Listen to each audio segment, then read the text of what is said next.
بسم اللہ الرحمن الرحیم الحمد للہ رب العالمین وصلی اللہ علی سیدنا محمد وآلہ الطیبین الطاہرین المعصومین اما بعد فقد قال الامام صادق علیہ السلام احیوا امرنا رحم اللہ من احیا امرنا۔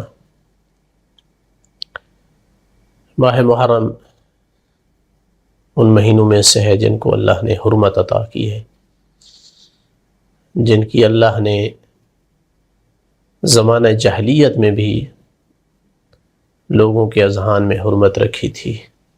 اس زمانے میں بھی لوگ ان مہینوں میں آپس میں جنگ نہیں کیا کرتے تھے۔ جن مہینوں کو حرام مہینے کہا گیا، جن کی حرمت بنائی گئی، جن کا تقدس بنایا گیا، ان میں سے ماہ محرم ہے۔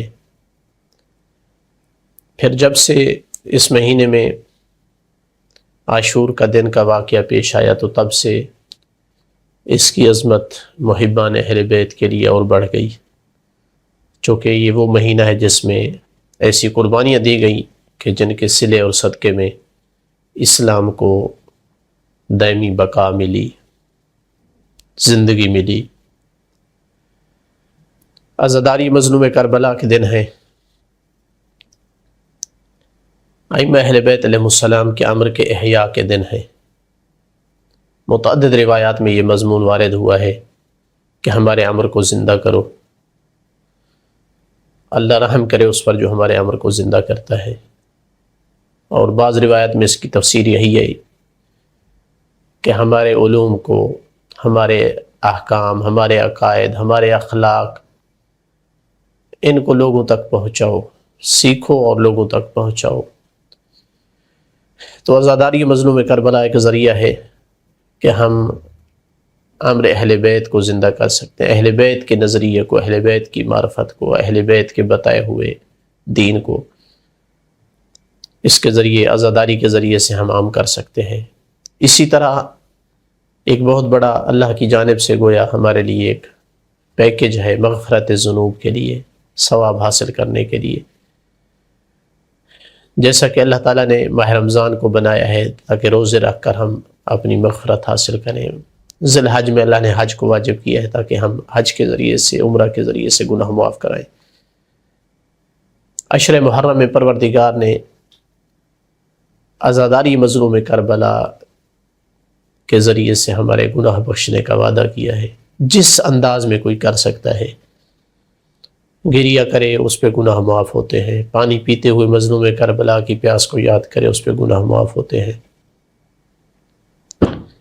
اس چیخ پر اللہ رحم کرتا ہے جو ان دنوں بلند ہوتی ہے مظلوم کربلا کی مظلومیت میں۔ کربلا جا کر زیارت کر سکے تو گناہ معاف ہوتے ہیں، نہیں پہنچ سکتا اپنی سرزمین سے کھڑے ہو کر السلام علیکم یا ابا عبداللہ کہہ دے، شہداء کربلا سے کہہ دے کاش میں تمہارے ساتھ ہوتا تو میں بھی تمہاری طرح یہ کامیابی حاصل کرتا۔ اس طرح کا اخلاص سے، دل سے نکلے ہوئے جملے کی اللہ نے اتنی تاثیر رکھی ہے کہ قیامت کے دن ان کے ساتھ اللہ تعالیٰ محشور فرمائے گا۔ محبت اہل بیت کا ہمارے اوپر جو حق اور تقاضا ہے وہ بھی ہم سے یہی طلب کرتا ہے کہ ہم عزاداری کے مظلوم کربلا کو خوب منائیں۔ تو لہٰذا یہ عظیم دن ہے اور عزاداری مظلوم کربلا عظیم عمل ہے، لیکن ہر عبادت کی شرائط ہوتی ہے۔ یہ بہت بڑی عبادت ہے، عظیم عبادت ہے، اس کی بھی شرائط ہے۔ اور چونکہ یہ ایک اجتماعی عبادت ہے عام طور پر کہ جس میں 3 اہم ارکان ہیں، اس کا ایک رکن خطیب ہے، دوسرا اس کا رکن بانی ہے، اور تیسرا سامعین عزاداران مظلوم کربلا ہے۔ تو ہر ایک کے لیے اپنی اپنی شرائط ہیں اس کی عبادت کے متحقق ہونے کے لیے۔ مثلا خطیب کے حوالے سے بجائے اس کے کہ میں اپنی طرف سے کچھ کہوں، مرجع شیعان جہان آیت اللہ العظمیٰ سید علی حسینی السیستانی دامت برکاتہ 1441 ہجری میں انہوں نے کچھ خطبہ ظاہراً حاضر ہوئے تھے، ان کو چند نصیحتیں فرمائیں۔ میں ان میں سے کچھ جملے یعنی خطبہ حضرات کی خدمت میں عرض کرنا چاہوں گا۔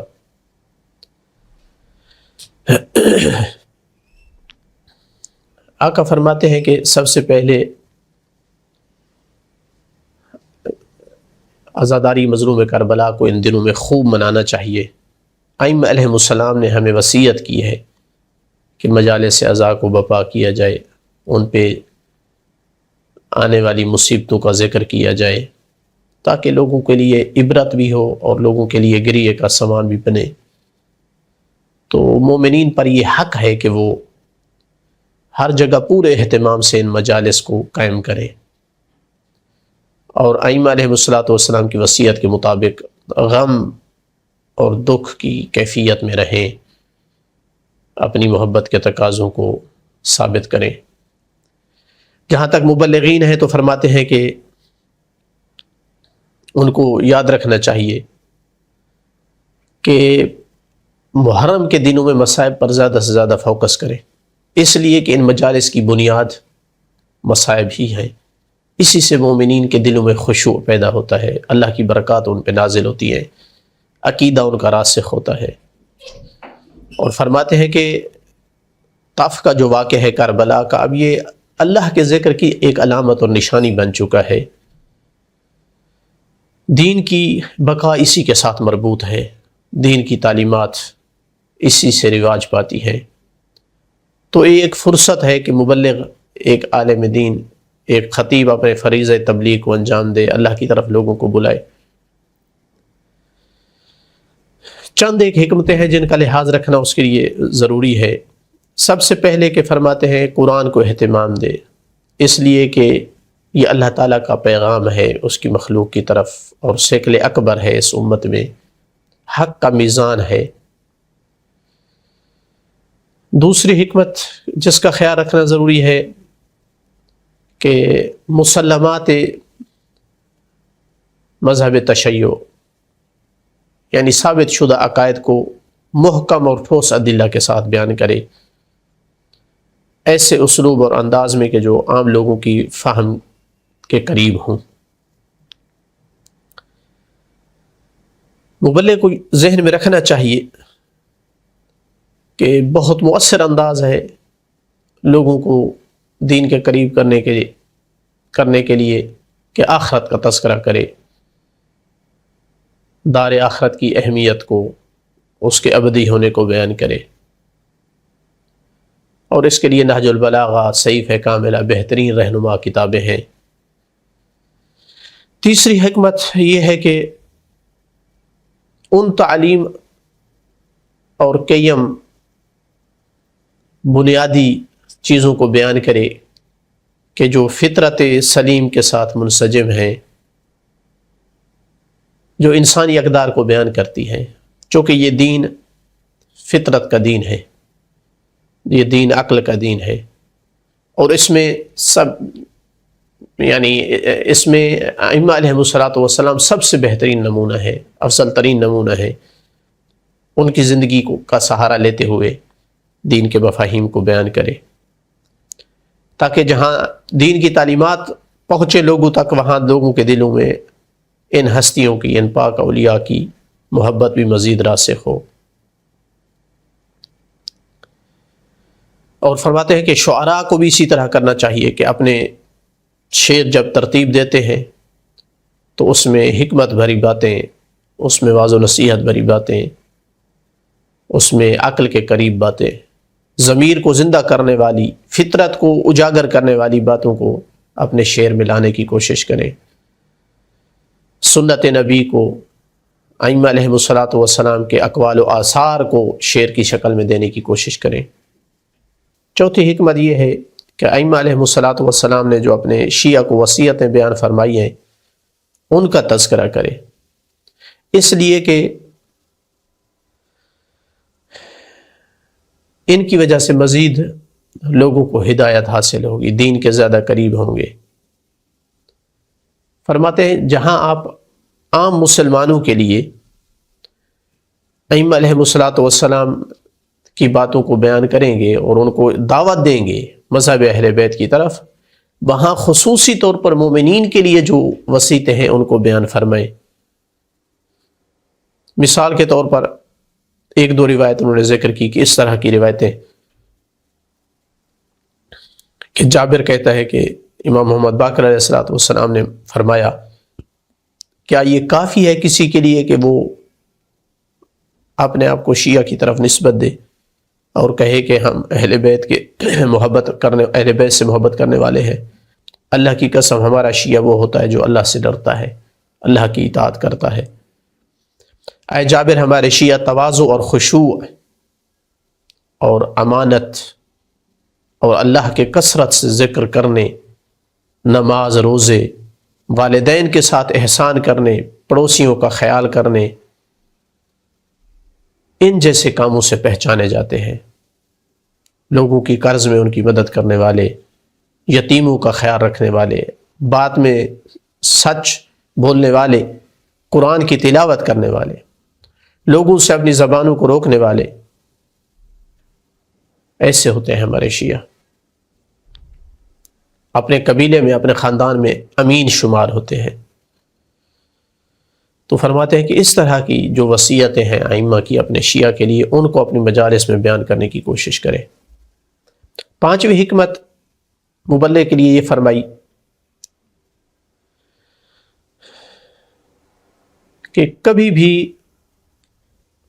عقائد شیعہ بیان کرتے ہوئے، ان کی اہمیت کو بیان کرتے ہوئے، اس سے بچے کہ کہیں عمل کی جانب کو معمولی بنا کر پیش کرے، اللہ تعالیٰ کی معصیت کو معمولی ظاہر کرے،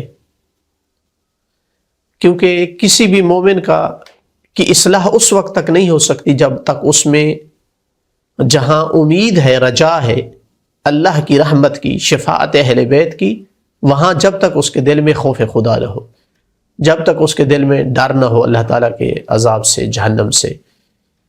تو ایک مومن کی اصلاح تب ممکن ہے جب اس کے دل میں جہاں رحمت خدا کی امید ہے، اہل بیت کی شفاعت کی امید ہے، وہاں اپنے گناہوں کی وجہ سے اللہ کے عذاب سے خوف ہو۔ تو ہمیشہ ان دونوں میں توازن رکھے۔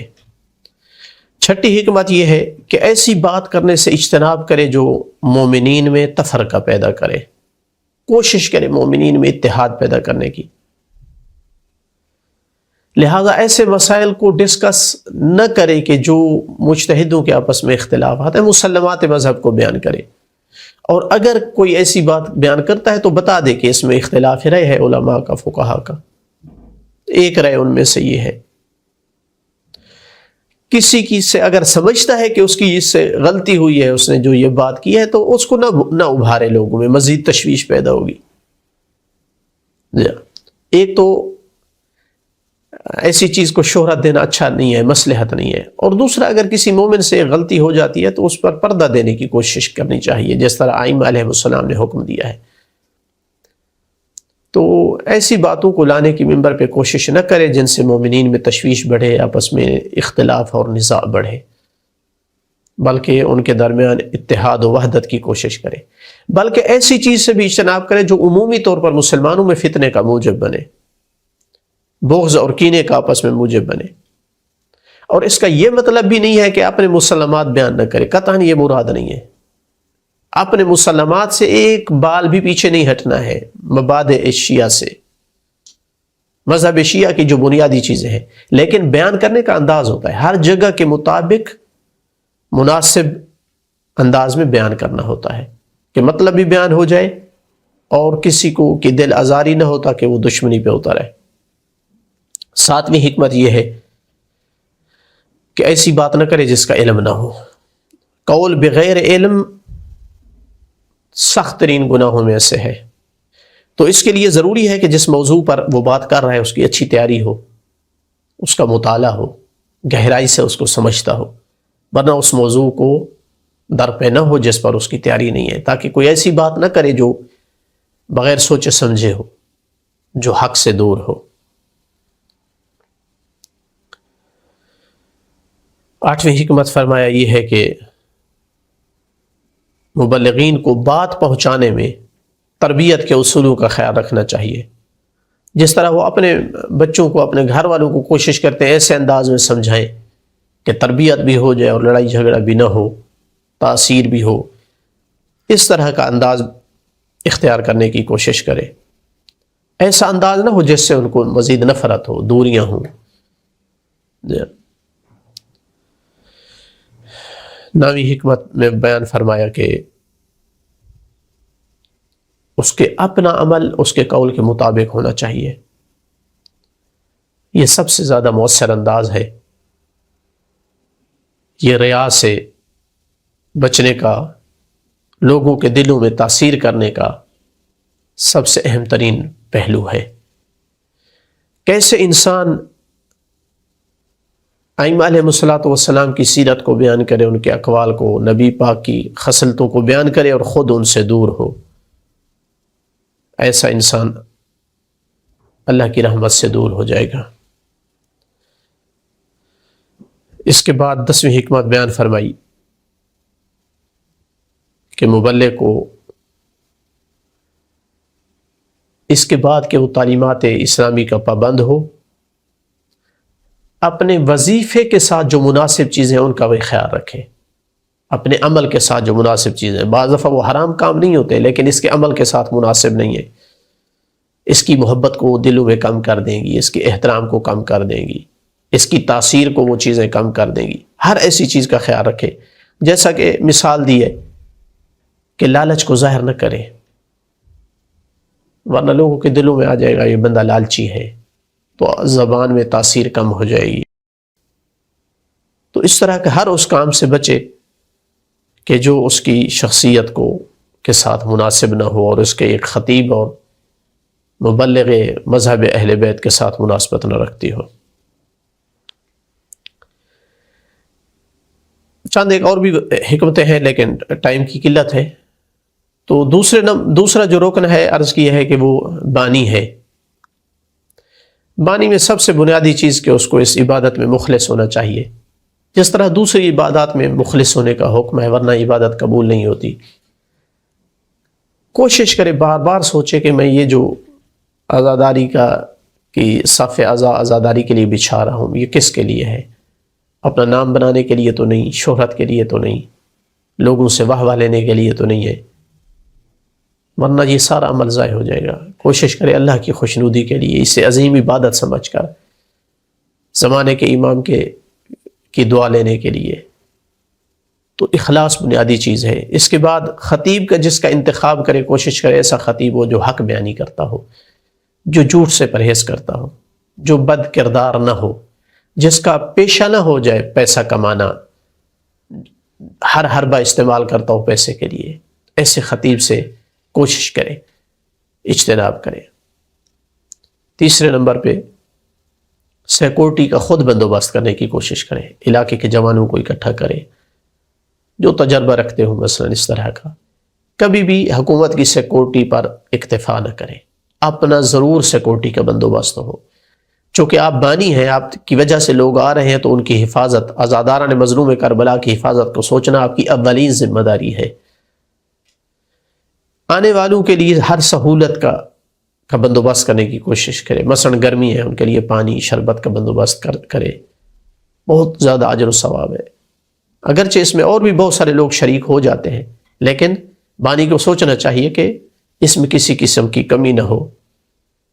مثلا پنکھے کا بندوبست کرے. اگر اس سے بھی زیادہ گرمی ہے تو کوشش کرے، خود کر سکتا ہے کسی سے تعاون لے کر مثلا اس سے زیادہ ٹھنڈا ماحول بنانے کی کوشش کرے جتنا کر سکتا ہے.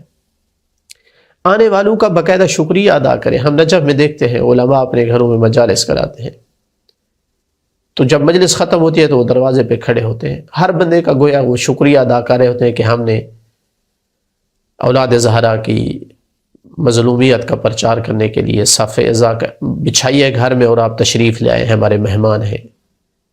کبھی بھی ان کے ساتھ سختی نہ کریں، بد اخلاقی سے پیش نہ آئے. ایسے سمجھے کہ گویا اس کی اپنی کوئی مصیبت تھی اور اس کے لیے وہ تعزیت کرنے کے لیے آئے ہیں. اسی طرح اگر خطیب اگر کوئی سچ بیانی کر رہا ہے تو پریشان نہیں ہونا چاہیے کہ آپ کے پاس بندے کم ہو جائیں گے۔ ائمہ اہل بیت علیہ السلام کے مذہب کا معیار کثرت پہ نہیں ہے، پہلے دن سے حقیقت پر ہے، سچ پر ہے، چاہے اس پہ کم لوگ ہوں یا زیادہ ہوں۔ تو پریشان نہیں ہونا چاہیے کہ ہمارے آدمی جو ہے وہ کم ہوتے جا رہے ہیں، خطیب کو صحیح بات پڑھنے دے۔ اسی طرح آپس میں دوسرے امام بارگاہ ہیں جو مجالس ہیں، ان کے ساتھ مقابلہ بازی میں نہ آئے، ایک دوسرے کے ساتھ تعاون کریں، چونکہ سب ایک ہدف رکھتے ہیں، سب ایک ہی مظلوم کی مظلومیت کا پرچار کرنا چاہتے ہیں۔ اسی طرح سب سے مہم چیز کہ عزاداری کا وقت نماز سے نہ ٹکرائے۔ ہر بڑی سے بڑی عبادت کو روکنا ہوتا ہے نماز کے لیے۔ حج کا اہم ترین رکن طواف ہے، نماز کا ٹائم ہو گیا تو طواف کو روک کر نماز پڑھیں، نماز کے بعد وہیں سے شروع کریں جہاں آپ نے طواف چھوڑا تھا۔ بہت بڑی عبادت ہے، جہاد بہت بڑی عبادت ہے، راہ خدا میں جان دینا، لیکن نماز کا ٹائم ہو گیا، جہاد کو روکے نماز پڑھیں۔ تو اگر عزاداری کو صحیح عبادت بنانا ہے تو نماز کے ٹائم پہ اس کو روک کر نماز پڑھیں اور ثابت کریں کہ ہم اس مظلوم کی مظلومیت کا پرچار کر رہے ہیں جو نمازی تھے۔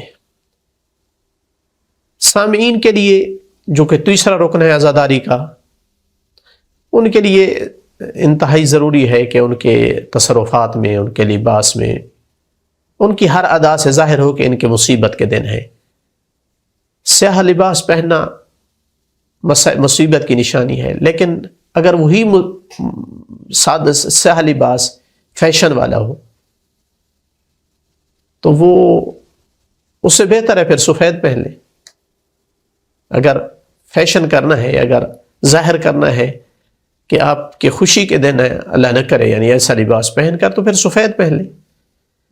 مطلب تو یہ ہوتا ہے نا کہ ہم سیاہ پہن کر لوگوں کو بتائیں کہ ہمارے مصیبت کے دن ہے۔ کون ہے جس کی مصیبت ہو گھر میں اور وہ اس طرح کا چن چن کر لباس سیاہ پہنے کے جو خوبصورت ہو، جو مزین ہو؟ خواتین کو مجالس میں ایسا پردے کے ساتھ آنا چاہیے کہ وہ گھر سے نکلے تو یہ درس دیتی ہے لوگوں کو، یہ پیغام دیتی ہے کہ میں اس مظلومہ کی یاد اور مجلس کے لیے جا رہی ہوں جو پردہ دار تھی، جس نے اپنے پردے قربان کر کے راہ خدا میں قیامت تک مومنات کے پردوں کی حفاظت کی ہے۔ عزاداری کرتے ہوئے، ماتم کرتے ہوئے ایسا تصرف نہ کریں جس سے دوسرے دیکھنے والے کو یہ لگے کہ آپ دل سے غمگین نہیں ہیں، آپ کے دل میں غم نہیں ہے۔ بعض دفعہ ہم دیکھتے ہیں جوان کہہ لگا رہے ہوتے ہیں، یہ مناسب نہیں ہے اس طرح کی محفل کے ساتھ۔ تو ہر ادا، ہر تصرف، ہر لباس لوگوں کو یہ پیغام دے کہ ہماری یہ مصیبت کے دن ہے۔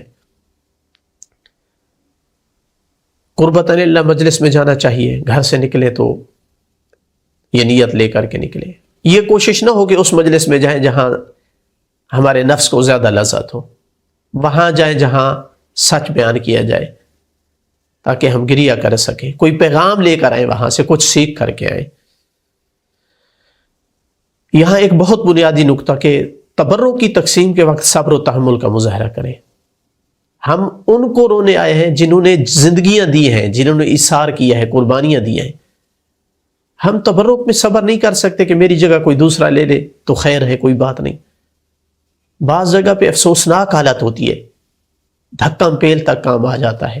یہ طریقہ ہمارا عزاداری مظلوم کربلا کے ساتھ ٹکراتا ہے، کیونکہ اس کا مقصد ہے کہ ہم نے کچھ سیکھا نہیں ہے، ہم نے کوئی درس نہیں لیا ہے۔